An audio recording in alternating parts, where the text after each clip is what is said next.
Welcome, welcome, welcome. You are listening to Bras, Panties, and Sports. We have the First Lady of Sports Talk, the one and only Cheryl Smith, Goddess Kelli, the Diva of Sports Debate. Now, check out the music this week on Shout Out. We are featuring performances from Laice, where she's fine, her shining star, or get the cold, cold feel of the mute button. And I am here personally to dispel the rumors.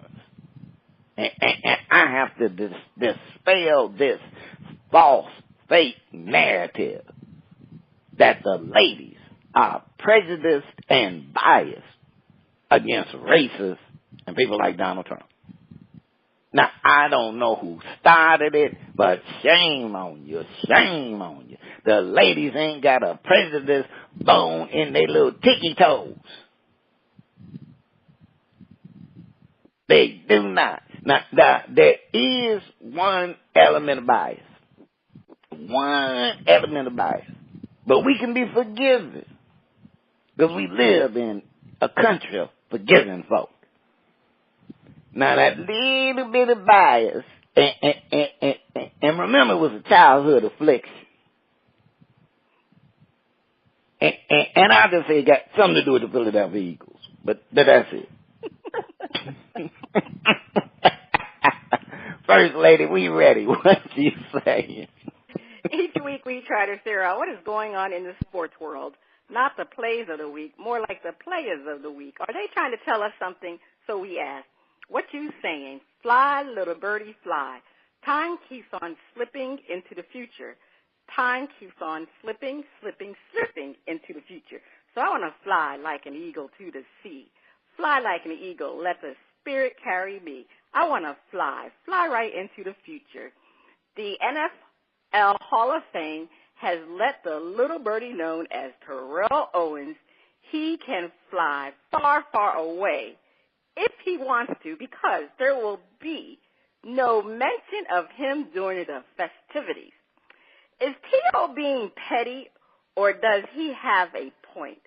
Is the Hall of Fame being spiteful when they could be magnanimous?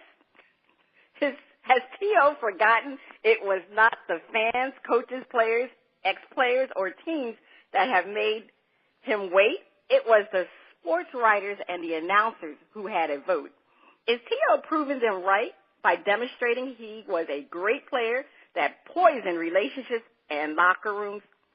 By the way, they are going to send him his jacket after the weekend. So what's the point of his so-called private induction ceremony? Will he borrow someone else's jacket? Helen Gibson, Maria Spletnerina, Zazelle, and the Steve Miller Band are asking, what you saying? Well, T.O.'s decision to not to attend is unprecedented and the first time in the history of the Hall of Fame. I think T.O. is being petty because he wasn't the only player that deserved to be selected to the Hall of Fame on the first ballot or second ballot. T.O. always had a love-hate relationship with the sport writers. The media didn't vote T.O. in because, of his antics, again, on the field, within the locker room where it's detrimental to the team. I keep saying this, the Hall of Fame is a brotherhood, and T.O. is joining a special team. T.O. has never been a team player, and this is his biggest problem in the NFL because he's always making things about himself instead of being a team. And it just continues to carry over to his non-football life, basically. And the thing about the NFL Hall of Fame, unlike the Baseball Hall of Fame, a player's activities off the field do not factor into being selected. But when your antics are on the field and in the locker room, yeah, that is crucial to the overall play of the team. So T.O. needs to understand he was finally accepted, which is still an honor, because there are many, many players out there that still have never been selected, and they are waiting. So, T.O. needs to be thankful. He did get selected on the third ballot. So, it's not that bad. You're still selected to the Hall of Fame. But, with that being said, in T.O.'s defense, at least he's not rebuffing the entire process because of the fact that he is going to be giving that acceptance speech at his college alma mater, Chattanooga, and it's going to be the same day as the enshrinement. And now his is going to be around 3 o'clock. I think the enshrinement starts at 7 p.m. So you know what? There may be a good chance that T.O. could show up to the enshrinement. I doubt it, but I don't think. Obviously, he had to get on a jet to get there. But I was still holding back that he may change his mind, but it doesn't look like it. But I really thought the Hall of Fame, I mean, they were being kind of spiteful because I really thought they could have sent the jacket to T.O. So at least he would have his real jacket. So, I mean, hey, he can get any gold jacket, but we all know it won't be the official jacket. But it's just a symbol, So, I mean, he could use any gold jacket. But T.O., I mean, I don't know I really don't know what else could be done. I mean, the one thing I was thinking about that maybe the Hall of Fame would put his speech on, but they're not going to do anything for him. They're just going to bypass him like he was never inducted into the Hall of Fame. So, I mean, I really thought they should have just at least announced his name, but they're not even going to do that. So I really am a little bit disappointed in the Hall of Fame because even though he chose not to come there, they still should have presented him with the dignity of having his life story told like they do for people who are deceased. People who are deceased, they don't come there, but they still tell the story. And I think they should have at least done that for Terrell Owens. I mean, it is an unprecedented situation, but I really think the Hall of Fame, they are being spiteful, and they could at least display Terrell Owens' accolades as far as with the video. So anyway, I mean, they didn't even probably get the video together once he announced it. So it's going to be interesting. I don't even know if Terrell's speech is going to be televised. I'm quite sure some reporters will be there. Maybe it'll just be local reporters, but most of the NFL reporters are going to be in Canton, Ohio for the enshrinement. So who knows what's going to happen at Terrell's event, but that's what he wants to do, and we always say Terrell Owens has always been his own man. So, Goddess Kelli, I know you have an affinity for Terrell Owens. What are you saying about this? I do, and this is not just my Philly Eagles bias or supposed bias coming through. I've always been a fan of T.O., even back when he played with Jeff Garcia out on the West Coast. I've been a fan of his play style. He is an explosive, amazing athlete. And if you look at him now, there's no doubt in my mind he could still get on a football field and outplay some of these other guys that are, 10 years younger than him at this point. Terrell Owens is one of the greatest wide receivers of my lifetime. I can't speak for all time because I haven't been alive that long, but during my lifetime, 3 names come to mind: Jerry Rice, Terrell Owens, Randy Moss. That's it. Maybe Megatron Calvin Johnson, but I mean, other than that, Terrell Owens is one of the greatest. There's no doubt in my mind that his play deserved him to be a first ballot Hall of Famer. Now, when he wasn't first ballot, we didn't see the sour grapes just yet. It was after he was snubbed on second ballot that we started to see sour grapes.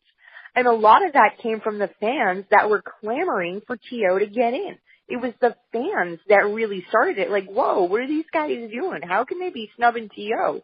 He's one of the greatest wide receivers and football players ever. And Terrell Owens he got behind it. He kind of started rallying and he, was trying to say that he wasn't taking it personal, but there was some back and forth on the social media between a lot of people with Terrell Owens not getting in on that second ballot. And now they did finally let him in on the third ballot. And I think he probably still feels a little bit slighted because it took 3 ballots for him to get in. When anyone with eyes or a television or with access to stats can see that he's one of the greats of all time. And yet it took 3 ballots for him to get in. Now, I mean, should he have put that aside and said, yes, I'll come to your ceremony, just kind of like, towed the line, that sort of thing? That's what most people would do. But of course, Terrell Owens is not most people. Back when he was playing, there was the whole I love me some me. There's no I in team, but there ain't no we either. These are all things that, we've all heard T.O. say. And, I mean, it's the truth. One of his charms for somebody like me is the fact that he is such a charismatic and individualistic person. It makes him dynamic on and off the field. It's why he has so many fans, not just for his play style, but also the kind of man that he presents himself as. I mean, he walks that line between cocky arrogance and confidence so well. And I love that about him. And if he felt that the Hall of Fame was not where he wanted to celebrate what he called one of the most important days of his life.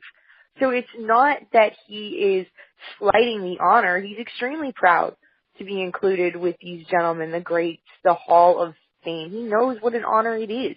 He just wants to celebrate among people that appreciate him and not people that slighted him. So that's why he chose to go to the University of Tennessee at Chattanooga, his alma mater, where he can give a speech and be appreciated among people that appreciate him, not people that slighted him. So I don't blame T.O. in the least. I blame the Hall of Fame. They have nobody to blame but themselves and the people that vote. Like you said, it is the sports writers that kept him out. They always had a problem with him, not so much, the players and the teams or the coaches, that sort of thing. They know how great he is. The fans know how great he is. It was the media that had a problem with him. And I think that T.O., like I said, has every right. I think that the Hall of Fame should still honor him. Like you said, First Lady, maybe the same way that they do a deceased person, have just a video. If they don't want to cater to him giving a speech off-site and televise his speech, then yeah, that's absolutely their prerogative. If they want to do a prepackaged video recording, I'm cool with that, but they should do something to honor him. I mean, he got in. That's what it's all about, is honoring the people that got in. So they should say his name. They should play a video. Terrell Owens is free to do what he wants. He wants to give a speech off-site. I fully support that decision, and I understand where it's coming from. So I think T.O. is absolutely in the right, and I wish that he would have his jacket to give his speech, because I can't wait to see him in it. It's been a long time coming, 3 hard ballots before he got in where he deserves to be as one of the greats. That's all I'm saying. That's a true fan. All right, Spitface, what you saying about Terrell Owens, Mr. T.O.? And I'm just going, Terrell Owens, where is the love? And where is the love? We get you your own man, but that's the whole point. That teammates, remember that it wasn't just the fans. It was players and ex-players who kept saying he needed to be in and that he was slighted. And the brotherhood, as the First Lady said, says we can, we brothers, we gonna rise above that.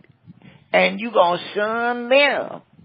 So I'm just going, T.O., look, you got to do your thing, which is apparently what you gonna do, which is great. You in the history books, you in the Hall of Fame. There will be a bust of you there. Now, and how you want to celebrate the experience is up to you. And it still demonstrates that people can say, I'm on your side, but you still bigger than him. Look, T.O., don't fall in the Donald Trump ways. You too good for that. You too good for that. Don't double down on everything, unless you want to.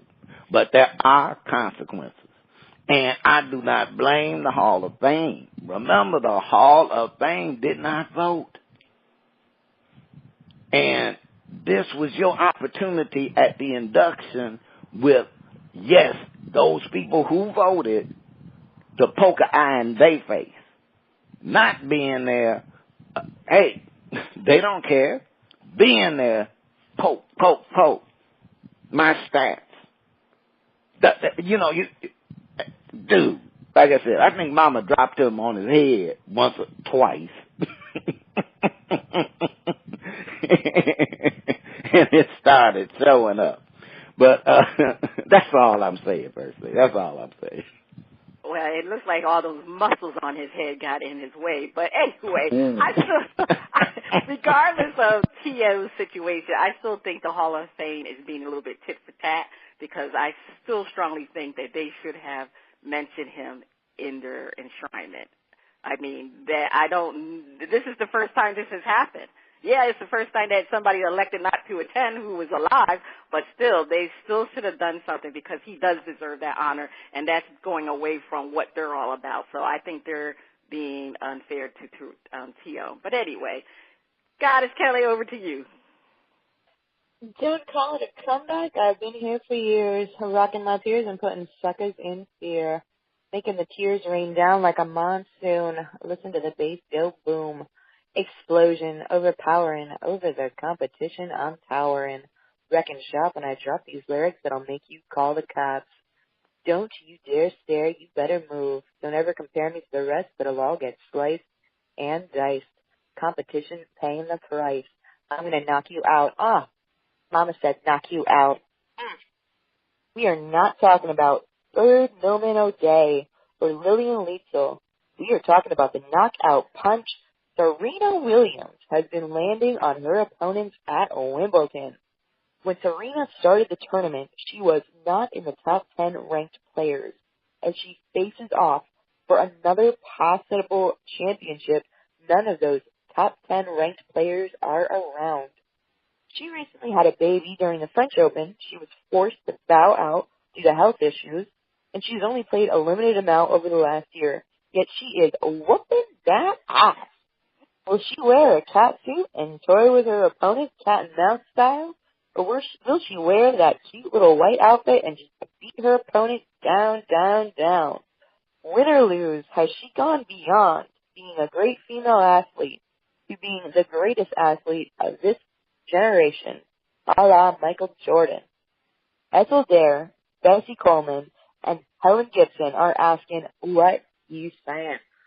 When it comes to Serena, there is no doubt that she is absolutely one of the greatest athletes of this generation, no doubt. If she comes back and if she wins this Wimbledon, I think that is going to absolutely cement her legacy, at least in the top 3 athletes of our generation. I would say maybe the top 3 athletes of all time, even. And the fact that she's doing this after she had the baby, and we know that there was health complications involved with that. I'm not sure what all the details are on the health complications with the birth, but I mean, I've never had kids. I don't have any babies, but I know plenty of women that do, and it takes them usually years to get back their figure if they ever do it all. And we see supermodels on television that have a baby, and then within 6 months they're back to super, super slim, that sort of thing. And that's different when it's a supermodel because that's not muscle mass. That's just losing the fat mass. When it comes to an athlete, to get back the level of muscle tone that you need after going through what having a baby can do to your body, that is nothing short of incredible, that she is back to form so incredibly quickly. And then back to going in to be number 1 once again in Wimbledon. Now we know that Wimbledon is one of her better tournaments. She always plays better there than she does at the French Open or at the Australian Open. But, I mean, it is just a testament to her greatness that she's able to come back this well. And I can't wait. I mean, I know that the match is going to be on very soon, and I can't wait to see what she does. And I know that you're excited too, First Lady. So what you saying? Well, I agree with you. If we didn't say it before, we definitely can say it now. Serena is definitely one of the greatest athletes of this generation. And I agree with you. I would put her at least in the top 5. I mean, when you're talking about men and women, but at least up there with Michael Jordan. She has dominated tennis like Michael Jordan dominated basketball. That's what Serena has done. And, I watched her show on HBO Being Serena. And, you mentioned about the delivery of her baby, and she did have some serious complications because she had them blood clots again after delivering her baby. If I'm not mistaken, they had to go in and put, if I'm not mistaken, a catheter in her. And one of the other issues with Serena was she wanted to continue to breastfeed her baby, but, her trainer told her that she was getting too fat. And that was one of the issues when she went into the French Open.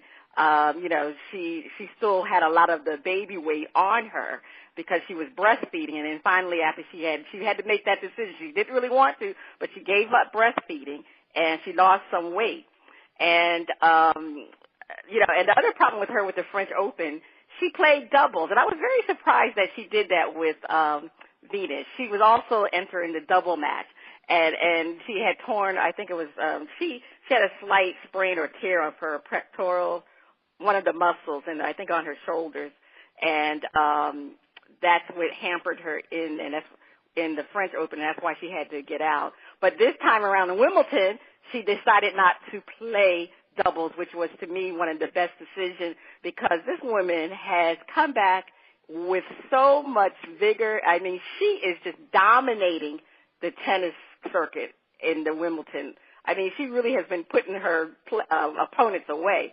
And so when I look at Serena, I know she lives and breathes tennis, but now she also has to consider her baby and as a mother. And she was very torn between being an athlete and a mother. But she has definitely shown that she can balance both jobs, because she's still a little mommy, and she brought the baby with her to Wimbledon. She didn't have the baby with her in France, and I think that was another reason why she was a little off her game, because she was thinking about her baby. So, it's hard being a mother and being able to go to work. Women do it all the time. I mean, in today's society, most women have to go to work and, leave their children, babies with someone else to take care of while they're at work. And that's a hard choice as a mother. But Serena has definitely proven that she can do both jobs. And, people are going to be talking about this performance at Wimbledon, especially if she wins. I still think they'll talk about it even if she doesn't win, because as you alluded to, Goddess Kelli, it's only been 10 months since she has given birth to her child. She delivered that baby September 1st, 2017. It hasn't even been a complete year, and she's already back playing tennis, especially with those medical problems. So, I mean, that's amazing when you think about Serena. That is extremely amazing, and she will be back to her number one spot as her ranking. And as far as her dress, I was very surprised. But, when you're in Wimbledon, you really can't wear a catsuit because, Wimbledon still has the rule, got to wear all white, and they're very conservatively dressed when they're at Wimbledon. But Serena is really conservatively dressed. She's been wearing long-sleeve shirts, which I was shocking. I'm very surprised. But I see today she doesn't have long sleeves on. She actually looks like she has sleeves. She's sleeveless. And this is the first time she's been sleeveless since the French Open. Well, actually, I don't know. I'll have to double check because they were showing some previews, because I'm actually, we're watching the game in the studio. So we'll see what's going on with her, how she's going to be dressed. But like I said, the last couple of games, she's been wearing long sleeves. But this woman is phenomenal. There's nothing more than we can say about Serena. She is extremely phenomenal. She's a phenomenal woman. Now, straight face, before I ask your opinion, I would just like to remind you that we are in the era of the Me Too movement, so keep it tasteful. But what you saying? I understand that it's Wimbledon, but I would have loved to have seen her in the cat suit just playing with her opponent. It's just something about that bring out the kid. But Serena, I hate to say it, sit down for a minute. Now, Serena, this is just between me and you. You done pissed off a whole bunch of women. Because they look it up, because they like going, Serena, baby, do you know that you giving the men an edge? we in the sister, talk about the brotherhood, we in the sisterhood. We trying not to give them no edge. So now all these need to grows gonna be sitting up there going, well, Serena Williams came back from baby, and she won women and kick everybody's ass, baby. Get them back out there and work. you know the pressure you don't put on the rest of the women. So that's all I'm saying. I will say this. Serena is on track to be up there with Muhammad Ali. That's all I'm saying. I would think that in terms of athletic performance, she might have surpassed Muhammad Ali. If you think about the fact that he took the time off to do, what he did outside of boxing, which in my mind cements his greatness. But as just a pure athletic area, I would say she might have surpassed Muhammad Ali at this point. But that's something for all of us to ponder while First Lady takes us to break. The first two listeners to email us or send a shout-out with the reason these ladies are grouped together will receive a $25 gift card from our partners at IGOT.com and NBAstore.com. Your hint, I dare you. Stay tuned. Coming up next, we have a performance from Laice on the first part of Shout-Out, Part 2. Actually, that's the first part of Shout-Out, Part 1. 3 minutes to buy. The music flows in from around the globe to get a shout-out from the panel.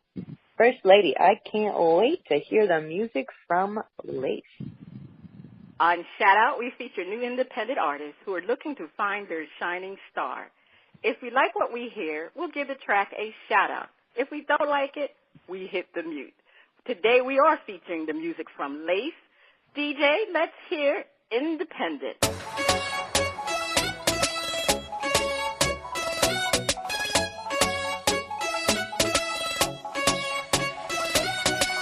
It's been a long day, but I don't care.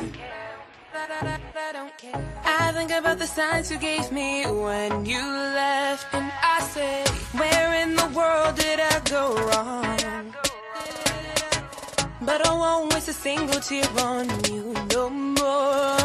I close my eyes and I try to find the perfect way to forget you. I find the song and I'll sing it loud about 1,000 times. It goes, I don't care if I'm on my own. I got my headphones on, I got this under control. I'm playing music and I'll play it loud. I'm full of independence. Falling face first into the earth. I'm expecting a world of pain and hurt, but oh no, the world has other plans for me. This world wants me to be free.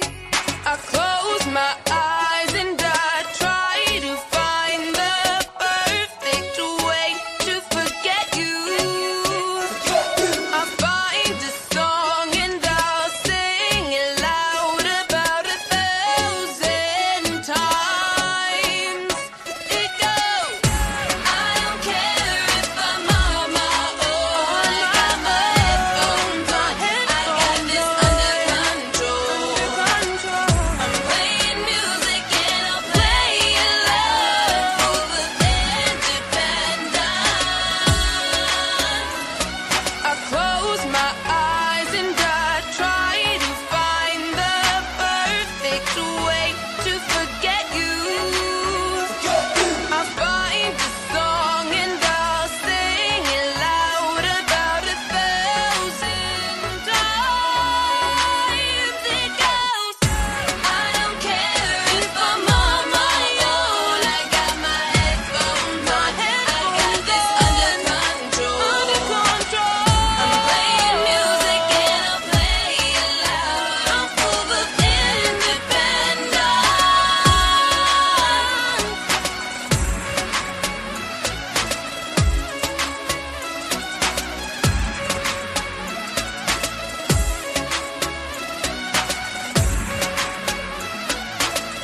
start off. I was feeling that song.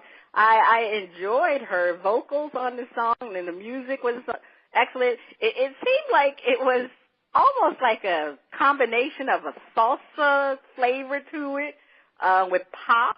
But I'm definitely not going to forget that song. I know she wanted to forget him, but I'm not going to forget that song. So I'm going to definitely shout it out. Goddess Kelly, what did you think of Laice and Independence?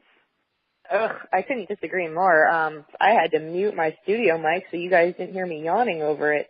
Now, the positive on it, I thought vocally she was extremely talented. I think she's got a very strong voice. I really liked the layering of the vocals, but the backing track, I couldn't stand it. Meghan Trainor had that song where and it's like the opposite of the Meghan Trainor song, where it was all about that treble, no bass. You need to, have a better layering in the backtrack to better showcase the fact that you've got such a strong, powerful voice. So I'm not giving up on Laice as an artist, but I'm muting that song. I hated the song.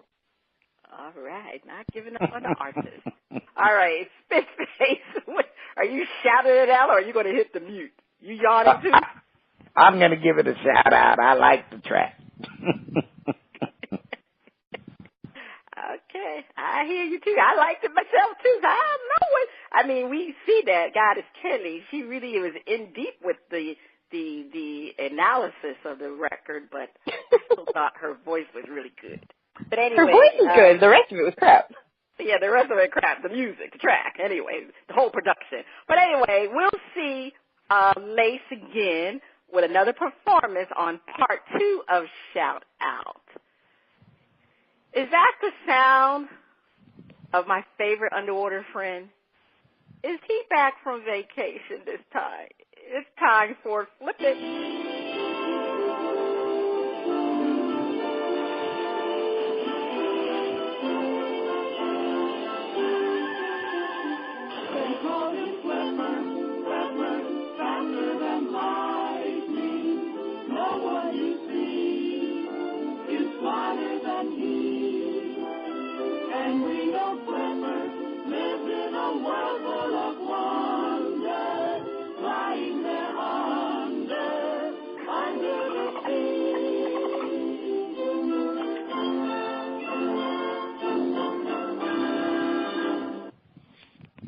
All right, Flipper has came back from his vacation. I heard that he scooped up a bunch of tuna. All right, it's time for Flipper, where our host defend a pointed in, flip the script, and defend the opposing view. Coach Gruden has been making his presence known with his latest team, the Silver and Black. We know it's early, and training camp hasn't started, but we wonder. We just kind of wonder. We really do. Will the Raiders be a bust? They don't spend all that money, got him in, doing all this stuff. Are they going to be a bust? Defend. His motivational style might be good for tire commercials, but for today's grown men in the NFL, it can wear thin real quick. Raider Nation, get ready for a bust year. Goddess Kelly, defend. I mean, today's generation might not realize that the reason we call Coach Gruden Chucky is because he resembles the murderous doll from the horror movies. And he's one of those guys that is just very passionate, extremely passionate. And I love passionate people, and I actually do like Coach Gruden quite a bit. But these kids today, they are so overly sensitive. They can't put with people getting up in their faces the way that's kind of his coaching style. And I think that he's going to alienate the team because he doesn't understand this generation of youth. If we look at the coaches that were strong last season, if we look at Doug Peterson, if we look at Sean McVay, they've got more of a friendly coaching style where the guys generally like them. And I see Coach Gruden more of like the Bill Belichick style where the players fear him.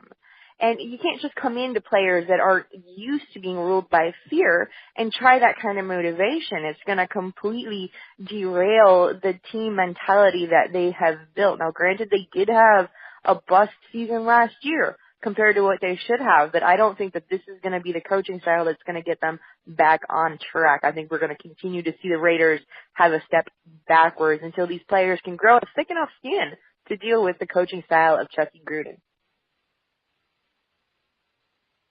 All right. But, you know, you got to remind folks what the name came from. that could be an indication that, you know what, dude, you might have sounded pretty good up there in the booth, you know, because you got to pontificate and analyze. But, you know, there was a reason why Madden did not go back into coaching.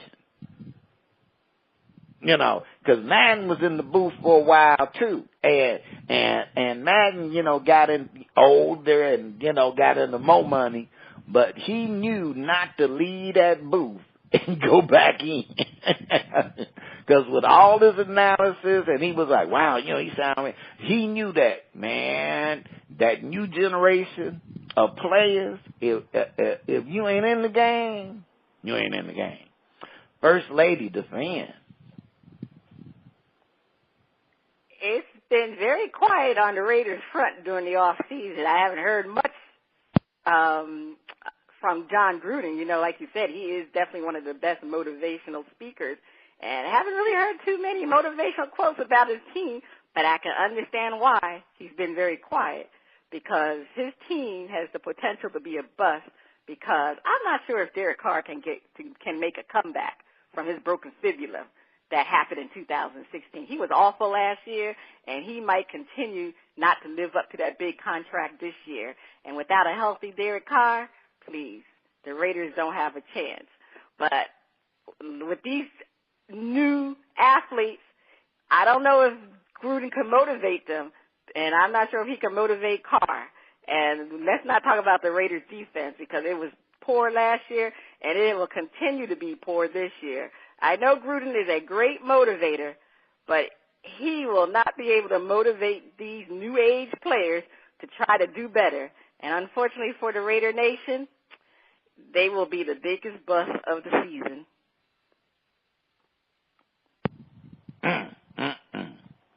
Dizzy Mack in tears already. Now, after that dire analysis, you know that this is flipping. When we flip the script and defend the opposing side of view, the Raiders already had a playoff-capable team before Coach Gruden arrived. Plus, they have a QB that can throw the ball when healthy. They could easily win 10 games. No bust. Goddess Kelli, defend.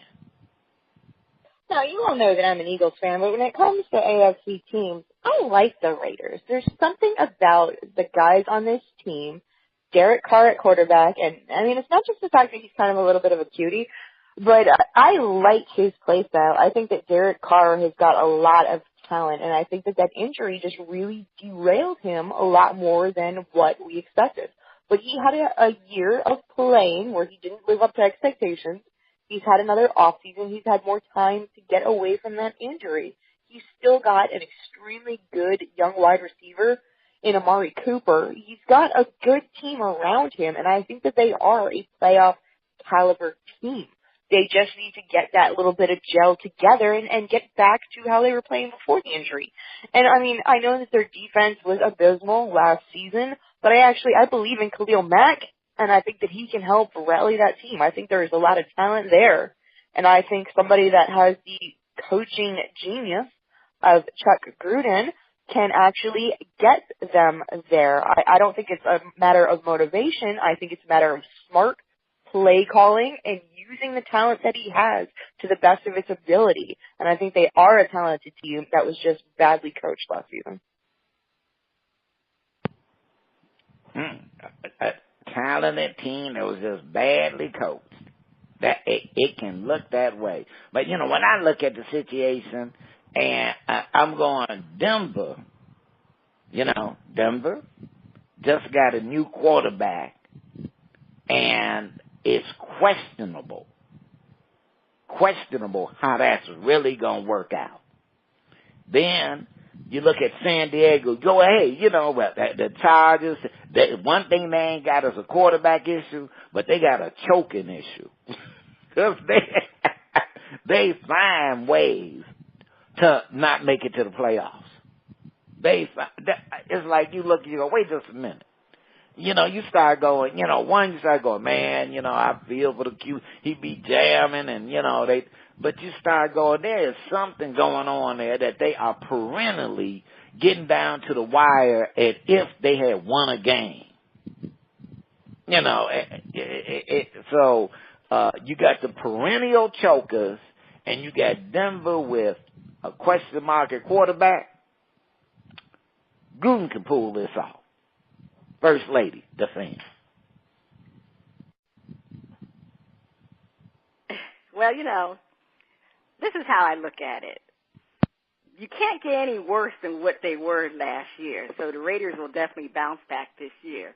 And it was just such a catastrophe, so hey. And John Gruden, he is the master of motivating a team, and his biggest motivation project will be Derek Carr.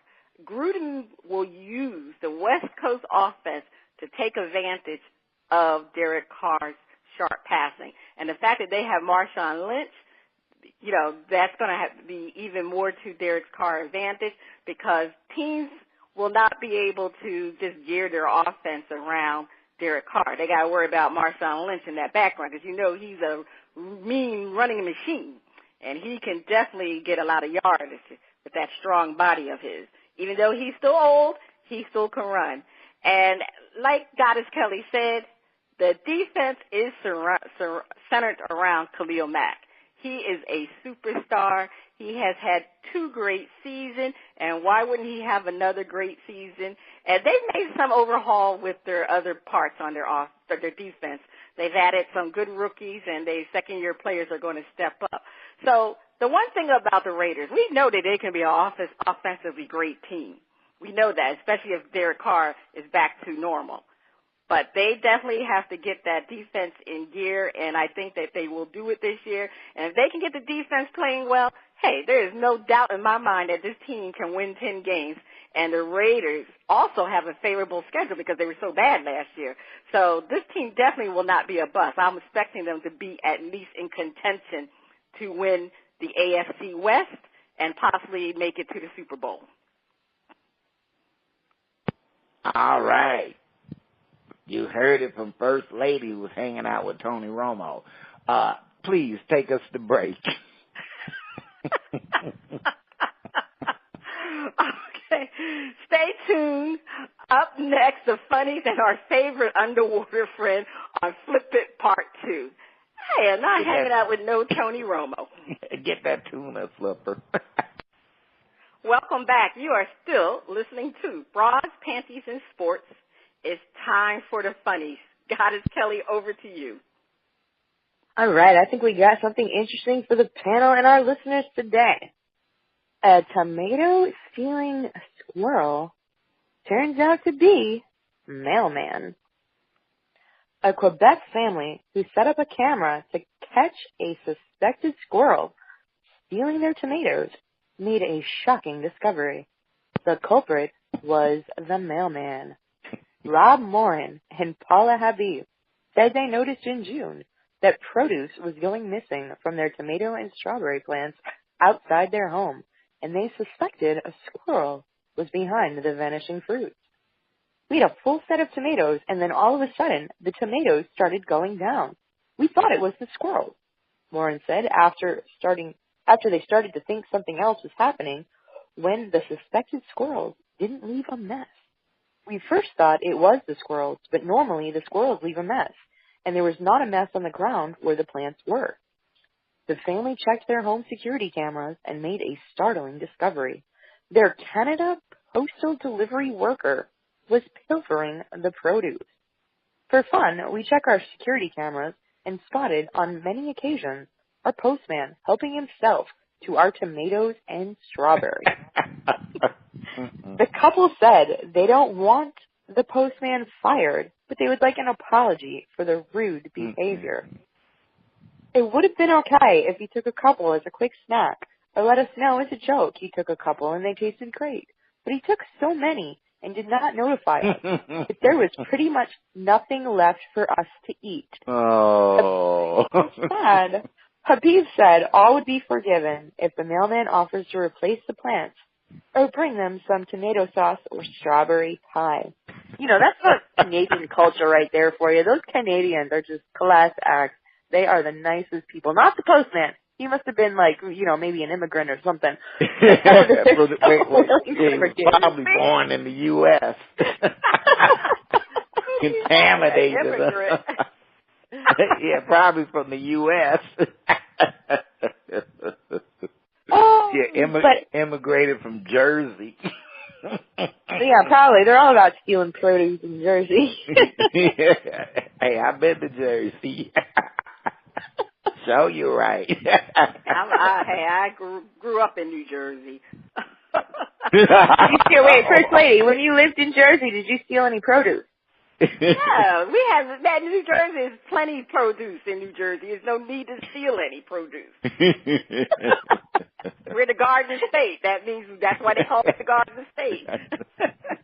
I thought the Garden State was they just named it that because that's what the Parkway was called. But anyway. No, produce we produce a lot of vegetables and fruits. Garden State. But the water is splashing on me, and I hope it's splashing on you because it is time for our favorite underwater friend. It's time again for Flip It. It's so nice to have Flip Her back. Oh, I know he had a nice time on his vacation. But anyway, Tony Romo of the Dallas Cowboys, Lori, and Sensation in the broadcast booth has made a prediction. The Green Bay Packers and the Jacksonville Jaguars will be in this year's Super Bowl. Does Tony even have half of his prediction correct? Or has he been hitting the sauce? Panel, let's defend. It's time for that bad man to make it back, and the Jaguars were a play or two away from being in the big game. Good prediction. Goddess Kelly, defend. Well, I hate to let my bias show again, but, you know, even as an Eagles fan, I said that the one team that I was kind of scared of going into the playoffs was if Aaron Rodgers were to come back and if he were to be healthy. I said I was more afraid of a healthy Aaron Rodgers than I was of Drew Brees or of Minnesota or any of the other teams that were doing well in the NFC. So I was happy that, well, not happy that he was injured, but happy that he didn't have to play us, didn't make it into the playoffs. But if he comes back and he is true to form, it's going to be a scary team up there in the cold, cold Green Bay. And the Jaguars, with that defense, they almost took out Tom Brady. And we know Tom Brady's going to be a year older going into this season, so it's going to be even easier. I think at this point in time, the AFC and the NFC have switched places. I think that the powerhouses are all in the NFC, and the AFC is wide open with the Jaguars leading the charge. So, I mean, as much as I hated Tony Romo when he was on the field, he has been excellent in the broadcasting booth, and I think this was a smart prediction on his part. It's a scary day when you got to look out for that bad man, Aaron Rodgers. Yes, it's a scary day. They're scared in the NFC. Spitface, defend. Well, we know that Aaron Rodgers will be motivated because there is a thing called the window. And your window of opportunity starts getting smaller and smaller as the years go by. So, and even though there hasn't been any rumblings, but it might start being time for the heat to kind of start heating up on a certain coach in Green Bay, like the head coach. Because it's been a long time since they done seen the big game. So I think everybody on that team is motivated. And as long as you got a healthy Aaron Rodgers, they got a shot to be there. So that prediction ain't totally off. And the Jaguars, as they say, you get that defense together, and that defense is they ain't got no salary problems. You know, they're hitting that sweet spot where they can make some noise. So, good prediction. Hitting that sweet spot. Well, I wouldn't put this past the Green Bay Packers making it to the Super Bowl. They always have a chance if that bad man, Aaron Rodgers, is playing and if he's back to his normal form. You know, he does have a lot to prove, and I just can't root against him. I mean, how can you root against that bad man? And their offense has never been their problem when it came to winning. It's always been their defense, and it's particularly their secondary. That's always been the problem with the Green Bay Packers. And this year they drafted two great cornerbacks, Jair Alexander and Josh Jackson, to hold down their defense. So the Packers are going to surprise people because of their defense.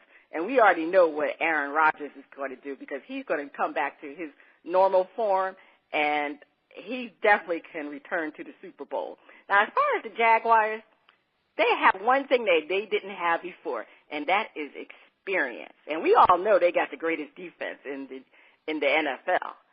And if Blake Bortles, I'm going to keep saying, and if Blake Bortles can return to have another great passing year, hey, who knows? Them Jaguars definitely can make it to the Super Bowl because they almost did last year. So you know what? Tony Romo, you can say what you want to say about Tony Romo, but he was dead on with his predictions.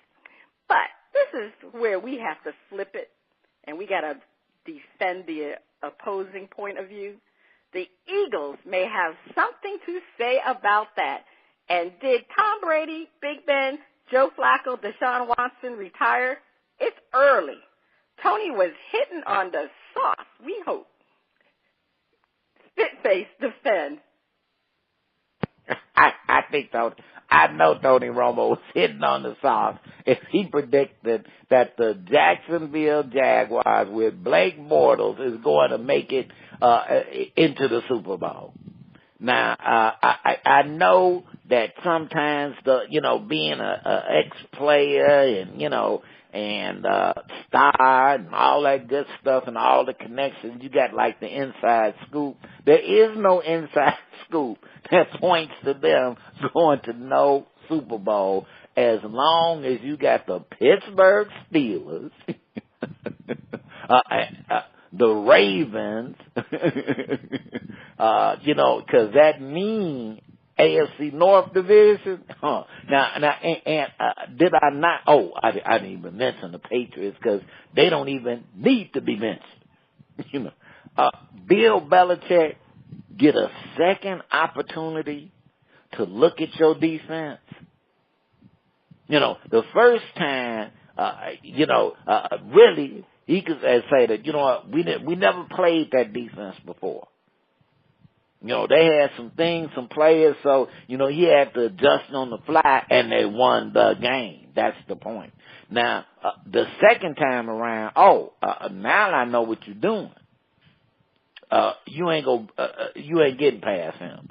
So, that's the first thing. Now, Green Bay, I am skeptical that Green Bay is going to win their own division. I'm not quite sure that they're going to get past Minnesota. Because Minnesota got a mean defense as well. And last time I looked, who the Super Bowl champs? God, it's Kelly. Who's the Super Bowl champs?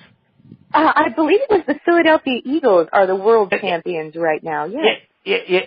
Didn't they kind of like, so now they like what, chopped liver or something?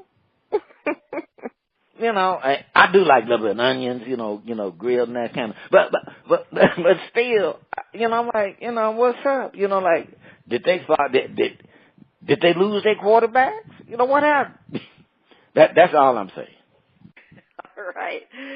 Okay, Goddess Kelly, like he said, the Eagles are still the champions. All right, defend.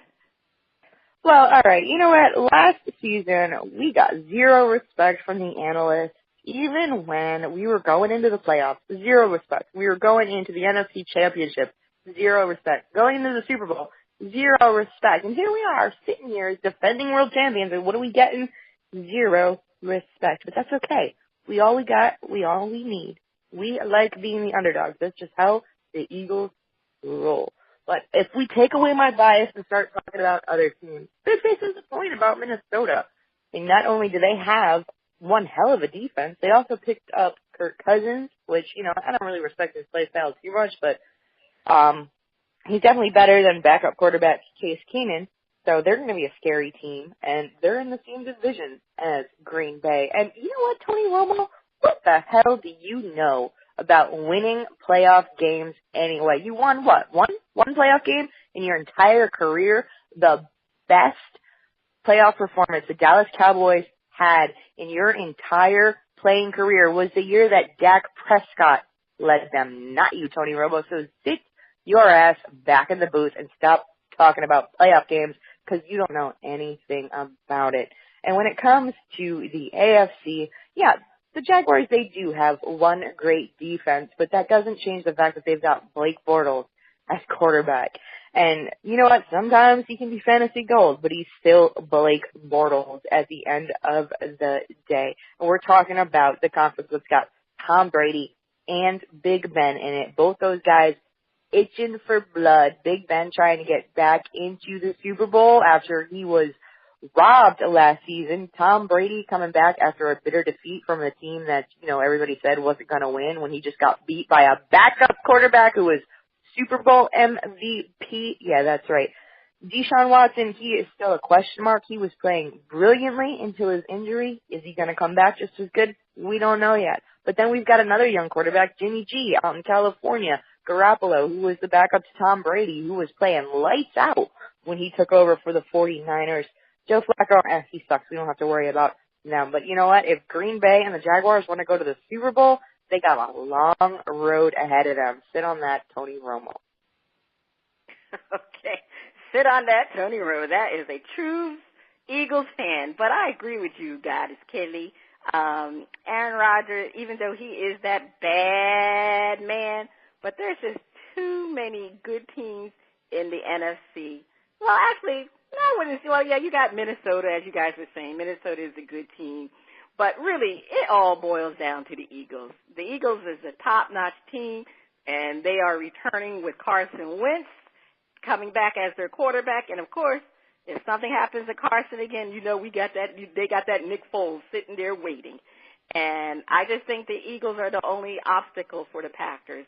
And, you know, it's going to be tough for Aaron Rodgers. He is coming back off of his injury, so I know he's a bad man, but I don't know if he can come back right away and be able to beat the Eagles, because the Eagles is a very, very strong team.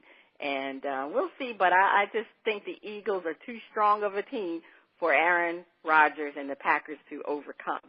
Now, as far as the Jaguars, they have zero, and I'll repeat myself, zero chances to make it because there are a whole bunch of teams in the AFC. We're talking about the Patriots.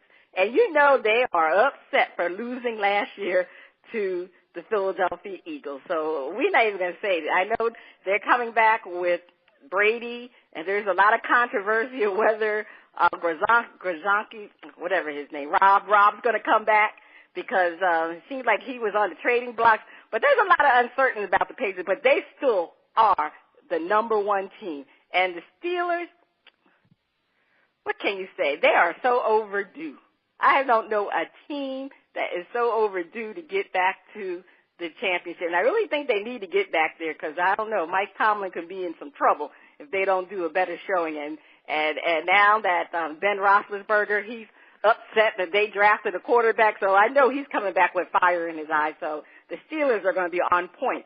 And yes, the Texans, we know that they were playing real great last year until Deshaun Watson got hurt. So we'll see how they do. And I think, he's going to come back stronger. And the Texans, they always had the defense. They just never had the offense. And before Watson got injured, they was actually leading the league in offense.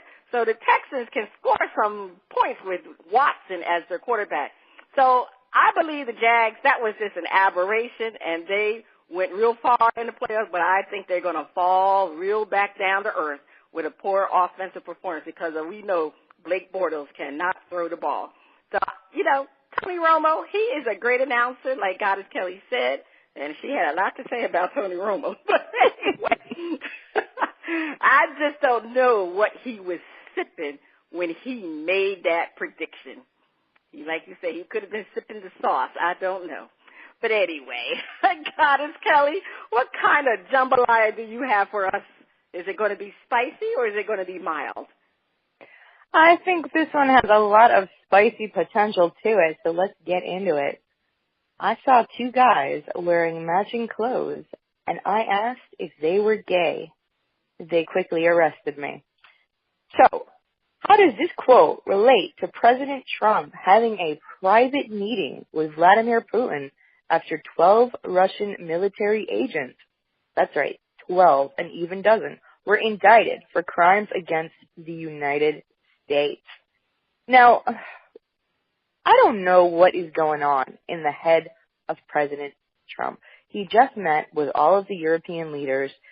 He was in London where he met the Queen of England, and these guys in Britain, they don't like him so much. Did you see? There was like 250,000 people in London protesting Donald Trump. They were calling him some words that I don't even feel comfortable saying on the air, but I don't think that they've got the same connotation on that word that we do in this country, so maybe it's different for them, but they were calling him some bad things. They hate him over there. They were flying that balloon of him as a baby, which I thought was kind of cute, because the little baby balloon, it had like the little cell phone in its hand, like he was tweeting, little baby Trump tweeting.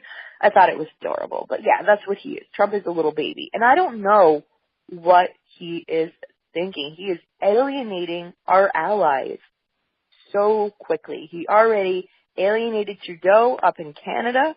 He was throwing jabs at him, putting tariffs on things. He's doing the same thing with our allies over in Europe. The United States, we're not going to have any friends left. And he goes, he makes friends with Kim Jong-un out in South Korea, and everybody thought it was a great historic moment, but now Kim Jong-un isn't even living up to his end of the bargain. He's going back on everything that he promised Trump, even though it was never a hard promise to begin with. It was just kind of like, yeah, okay, I'll do that. And now he's not doing it. So, I mean, that's become a failure after the historic meeting. And now he's going to go meet with Putin after he has gone on and on about Hillary colluding with Russia, blah, blah, blah.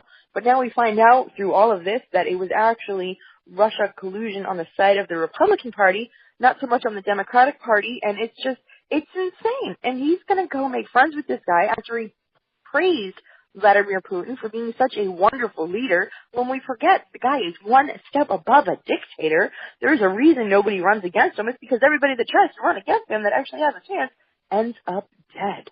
Maybe that's going to be Trump's new way of making sure he gets reelected. Maybe he's going to make sure that the Democratic nominee is dead. I don't know. But I don't know what is going on in his head.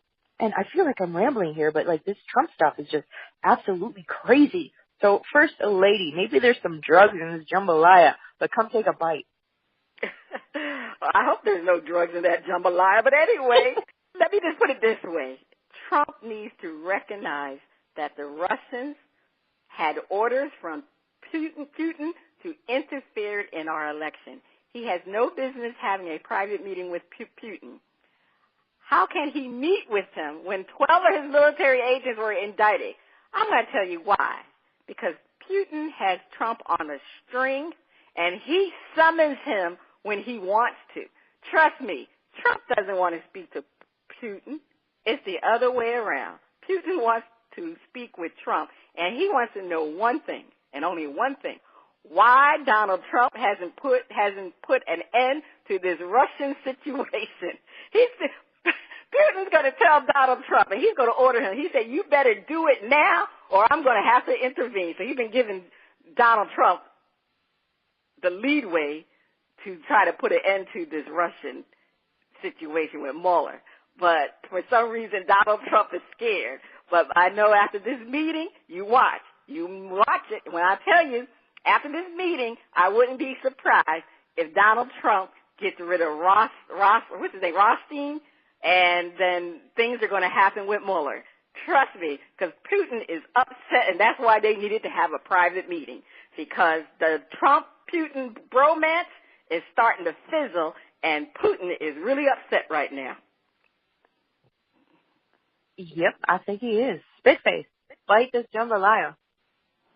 Well, given that, I like the baby Trump blimp myself. I'm with Goddess Kelli. I thought it was so adorable. And, one of the things that, Goddess Kelli, like you mentioned, the soft agreement that was made with North Korea. Well, the truth of the matter is that they had a, quote, private meeting, and Donald Trump said that they had a soft agreement. We don't know what they really said, because North Korea said we didn't say none of that shit. They said we didn't say none of that, So we don't know what Donald Trump and Kim Jong-un really said to each other in their private meeting. But I would like somebody to pay the interpreter a whole bunch of money to spill the beans. The same with because I'm going to tell you, the interpreter for the private meeting. Now, here's one thing I am interested to see if Donald Trump does this, because he already did it. The last time they talked, he didn't use a U.S. interpreter. He went with Putin's interpreter. So that only him, Putin, and of course, Putin's interpreter knew what really went on. So he already did that. Now, he about to do it again. But I go look for that he does not use a U.S. interpreter, that he uses Putin. Look for him to do that again. Now, and he is going now, of course, he's going to come back and say, I told him, it looked like you was messing around. Now, Putin gonna say, I didn't do that. You gonna believe me or your lying eyes?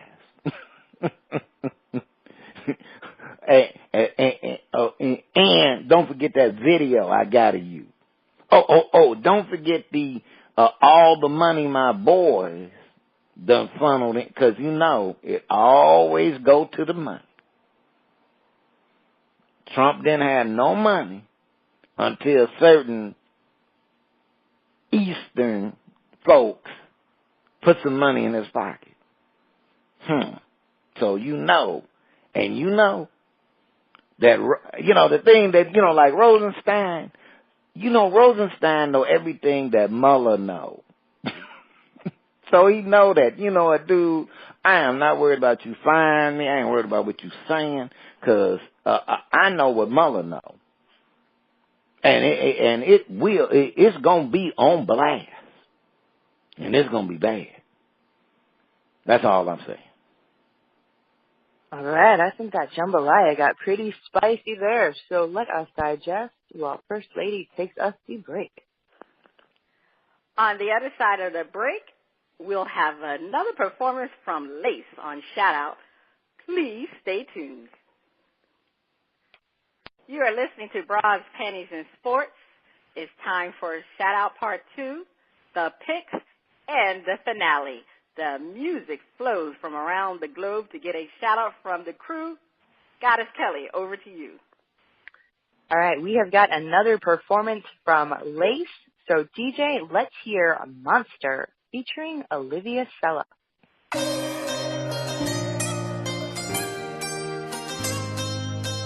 You're buying me the things I hate. Those 7 months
All right, that was Laice with Monster featuring Olivia Fella. So let's see if the track is going to get a shout out or the mute button. Now, I liked this song a little bit better than the last one. I thought that the hook was a lot catchier than the first song, but I still stand by what I said. I think that the backing track, it needs more.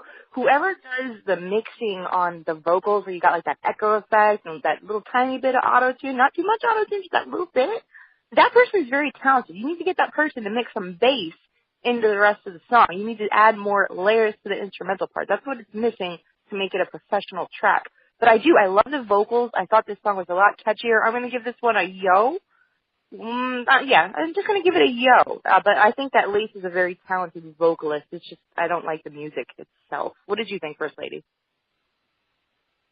I definitely shouted out. I just like Laice. I liked her music. I like her voice. I did hit, like you said, there was little auto-tune in the song, but it was okay. It wasn't a whole lot of auto-tuning, and it was basically her voice.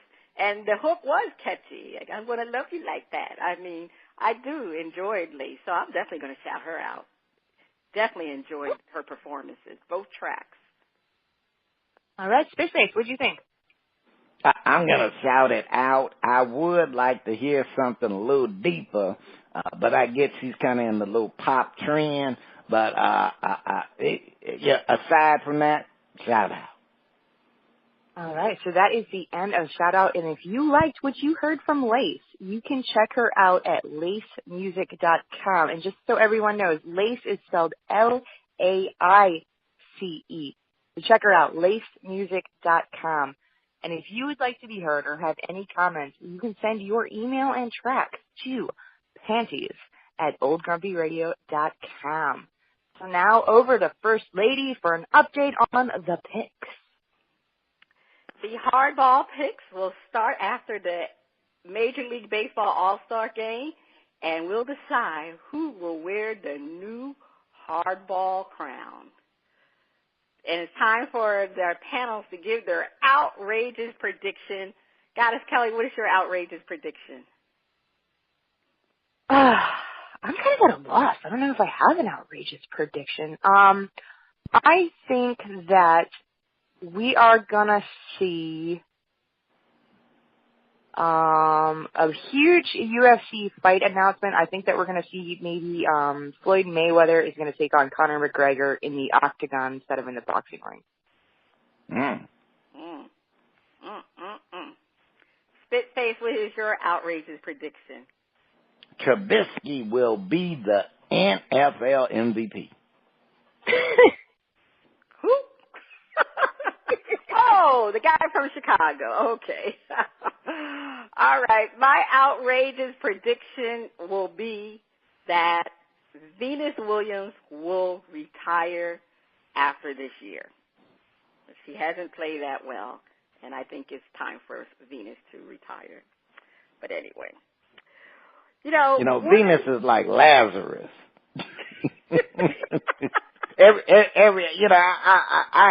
I love me some Venus Williams. I never ever want to, put down her game. But it has been so many times when it's like, Venus, it's time to hang up the tennies. And she still end up working her way up, to being top 50, top 20, being in the game where she can make some money. So, I put it like this. This girl got more than 9 lives. Yeah, she does. She has more than 9 lives, but she's not looking good. So anyway, women's participation in politics is more now crucial than ever before because with Donald Trump selecting a new Supreme Court justice, he can change the balance of the Supreme Court, and particularly Roe versus Wade decision. It's always been an issue, and it might be coming to fruition. So women need to get more involved in politics. You need to start from the local communities to your state communities and to national forefront. And there's a lot of good women out there that can go into politics. I mean, when the situation happened in Alabama, it was the black women that changed the vote in Alabama for a Democratic governor. So it just needs to be more participation. It's so crucial at this point in time. We as women are facing a lot of issues, and more women need to get involved. Goddess Kelli, tell our listeners where they can find you. And, of course, you can find me on social media, both Twitter and Facebook, at my name, which is KELLIERUTTAR.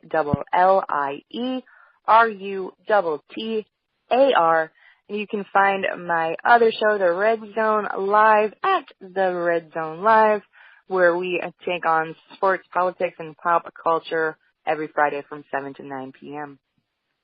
All right. You can check me out on Twitter at Cheryl Smith at First Lady of Sports, and please visit us at brawspantiessports.com, where you'll find links for each of us, original episodes, and the Bearskin Lounge with Dizzy Mack. With all that is going on, please think of our fellow American citizens living in Puerto Rico. We join in the demand that Congress immediately convene a real, and I mean a real investigation into why over 4,000 died from the hurricane, and the government continually to only list 64 in a disgrace.